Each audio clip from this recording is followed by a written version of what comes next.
ఇంతియాజ్ అనే అబ్బాయి auto driver. అతను నిన్న మానసిక వికలాంగురాల్ని ఒక అడవిలో తీసుకెళ్ళి, ఆమెకి మాటలు కూడా రావు, ఆ మాటలు రాని మూగ అమ్మాయిని, ఆమె మెంటల్గా మానసిక వికలాంగురాలు, మాటలు కూడా రావు, ఆ అమ్మాయిని అత్యాచారం చేయనికి ఒక అడవిలో తీసుకెళ్ళిండ్రు. అతన్ని ఎవరో చూసి వెనకకెళ్ళి అతన్ని తీసుకొని వచ్చాను. అతను ఇంతియాజ్ అనే అబ్బాయి రకాస్పేట్లో ఉంటాడు.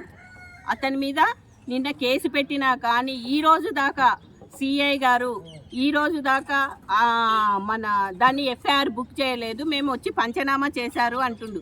మరి పంచనామా చేసి ఇట్లా వదిలేస్తే కాదు కదా. ఆ ఇంతియాజ్ అనే అబ్బాయిని కరెక్ట్ జైల్లో ఉంచి 6 నెలలు జైలు శిక్ష మాత్రం పక్క కావాలి. ఎందుకు అంటే ఈరోజు దాకా ఇలాంటి మానసిక వికలాంగులు కానీ ఆడపిల్లలు కానీ అత్యాచారానికి ఎంతమంది గురి అయిపోతున్నారు, ఎంతమంది చనిపోయి అంటే చంపేసి చెరువులలో పడేసిన రోజులు కూడా ఉన్నాయి.